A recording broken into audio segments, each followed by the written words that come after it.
Hello,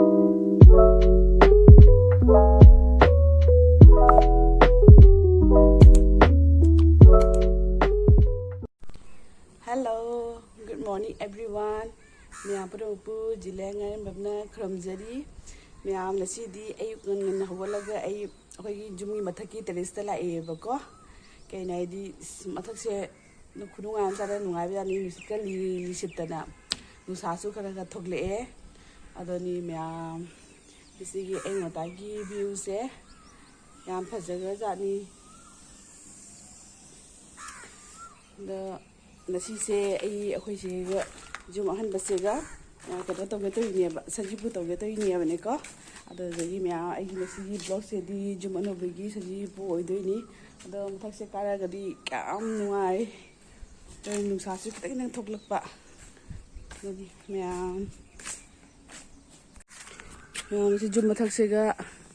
jenam pudina kai su hawi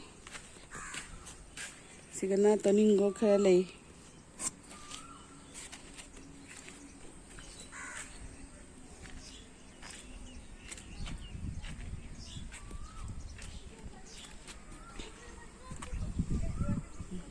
makhada chumi se wak chatnari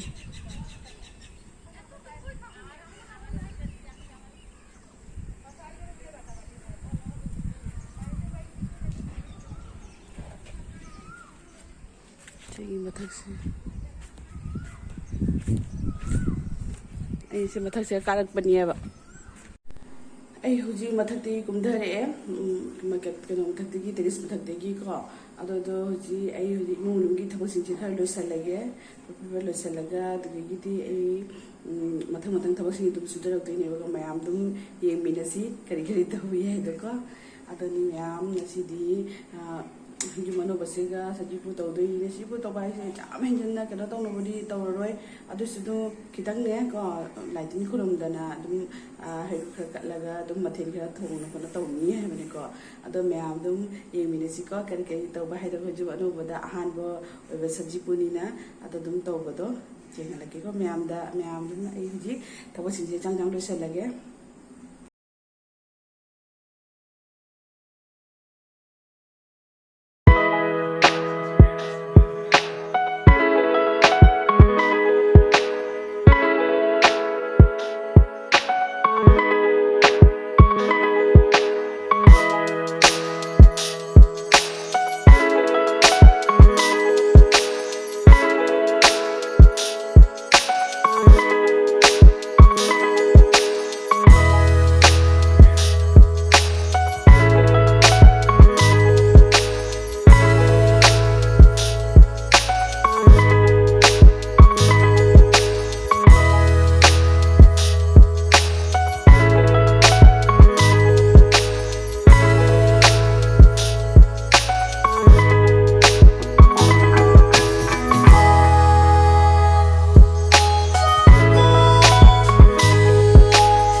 चंगे हजी लाई खरमगे तौरी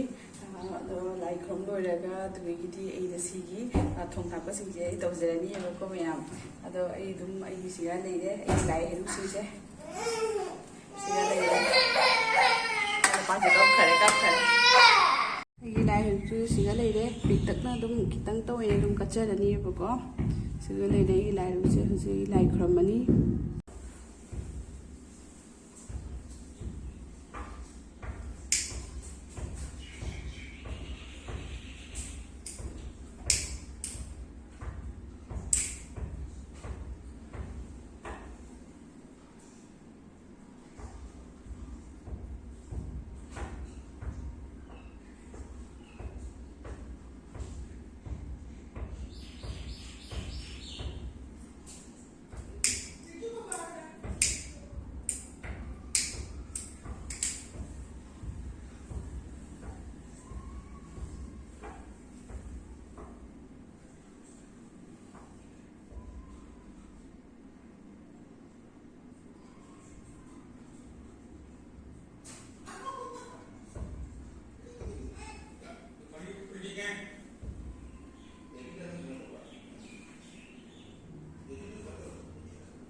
ꯑꯩ ꯍꯧꯖꯤꯛ ꯂꯥꯏ ꯈꯨꯔꯨꯝ ꯂꯣꯏꯔꯦ ꯑꯗꯣ ꯑꯩ ꯍꯧꯖꯤꯛ ꯀꯩꯅꯣ ꯇꯧꯔꯒꯦ ꯆꯥꯛ ꯏꯟꯁꯥꯡꯁꯤꯡꯁꯦ ꯊꯣꯡꯕ ꯍꯧꯒꯠꯂꯒꯦꯕꯀꯣ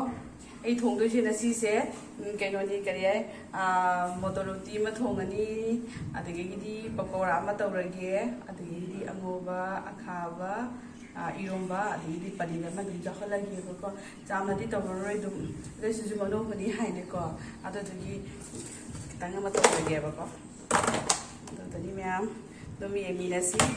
ꯍꯧꯖꯤꯛ ꯁꯤꯗ ꯑꯩ ꯄꯣꯠꯆꯩ ꯈꯔꯕꯨꯗꯤ ꯁꯣꯏꯅ ꯂꯣꯏꯔꯦꯕꯀꯣ ꯁꯕꯖꯤ ꯀꯩꯀꯥ ꯑꯗꯩ ꯑꯈꯥꯕ ꯉꯧꯕ ꯀꯩꯀꯥ ꯇꯧꯕꯒꯤꯅꯦ ꯑꯗꯨꯗꯨꯅꯤ ꯑꯩ ꯍꯧꯖꯤꯛ ꯎꯇꯤꯁꯦ ꯊꯥꯒꯠꯂꯒꯦ ꯀꯥꯝꯊꯣꯛꯑꯒꯦ ꯁꯤꯒ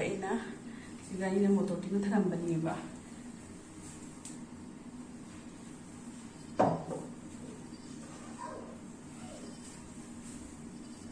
ꯍꯧꯖꯤꯛ ꯑꯉꯧꯕ ꯉꯧꯈꯠꯂꯒꯦ ꯈꯥꯡ ꯊꯥꯒꯠꯂꯦ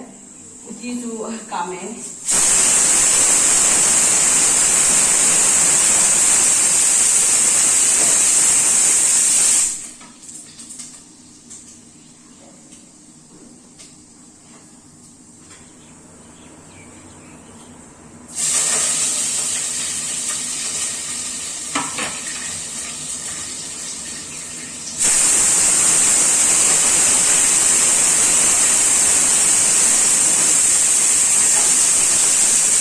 हापचल्लगे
मैम पकोड़ा की मचन पूरा हापना लोरे तोटता गायदे तोलगा बोरा होरनी हजिको पकोड़ा की लेजरे पकोड़ा तोपदा हापने घी खरा साहलगा हापनी घी खरा साहलगे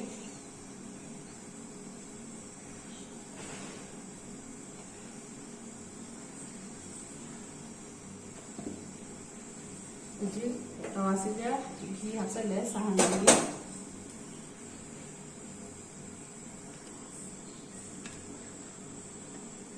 मैम कई तबनो उचरगेबको हजिए घी साहले पकोड़ा की तोल हापनी हौरनीबको अमूब ngौरे उती काम लोरे काम लोबसे हजिक उती थाबी होना सोनी तौजी है मोटर से काम हल्लीनेब मैम तभी उचरगेको मैम उती से सुमायन ओरे उती लोरे उती से ओरे मैम पकौड़ा होगले सिगना इरोंबगी कामी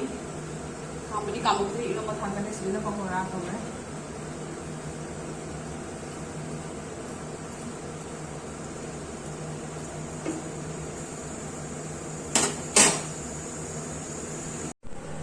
मैम सिगा पकौड़ा की मही सौहले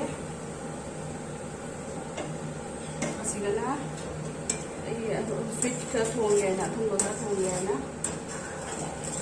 संगोम हापे एलाइची खरा हापीबको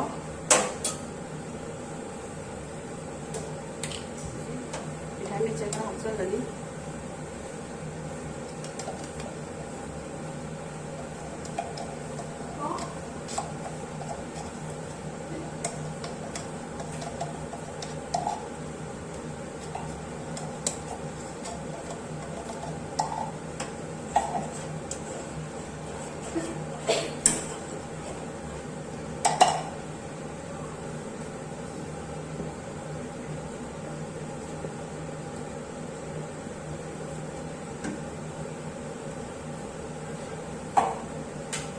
ꯑꯁꯥꯕꯁꯦ ꯈꯤꯇꯪ ꯍꯥꯞꯆꯜꯂꯅꯤ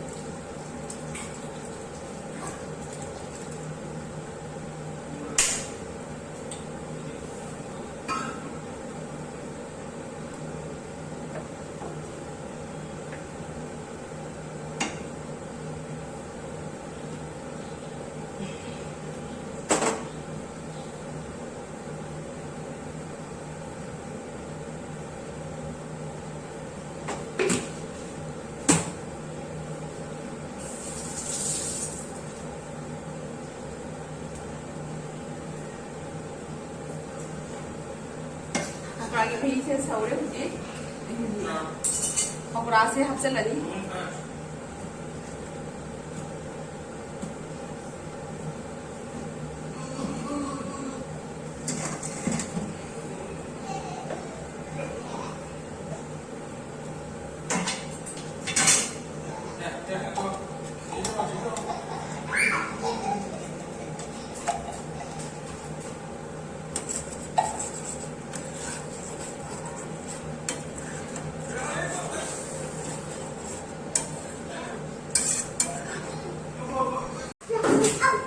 असमाय सौन मही से खितन कंसलनी को सुमाय मोम ओइबसेगा असिगी स्वीट से असे हापसन दोइने बखम सेगी हासे से हापसन दोइनी से खितन खितन वाले सुनुगा तो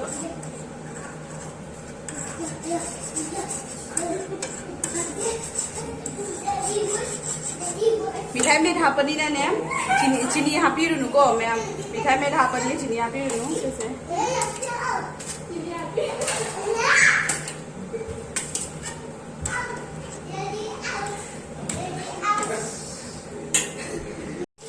पनीर से थोंबगी पनीर से खितंग फ्राई तौथोगे फ्राई तौदसु जाएबको अइदी खितंग फ्राई तौथोगा थोंगे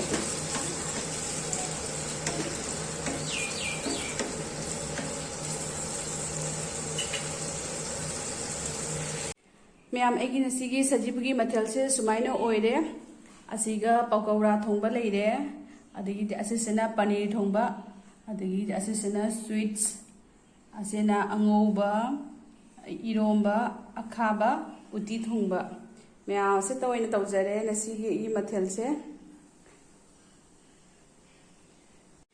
मैम आई नसीगी मथल सिंगे सिंगा लेरे थोंना लोइरे अदुदो मैम अखोय हुजी मथक्ता इचे ओइ लेयेबको अखोय हुजी मथक्ता अदुदो मोइदा हिंजांग मथेन जिंजे थिनबा चलुनी अदो लरगा अखोय सारनी अदो मैम जुम अनुबगी एकटक नतौबा सजीबु चेराउबा हारा हैप्पी अमता हाइसे हैप्पी सजीबु चेराउबा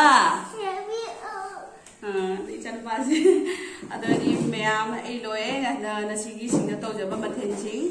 अदो जा एकदम तौइनेबा चांग लोइनेबा हैना अदो मैम लोइजरे हुजी ए मथक्ता मथेजिंजे थिनबा चलुगे मैम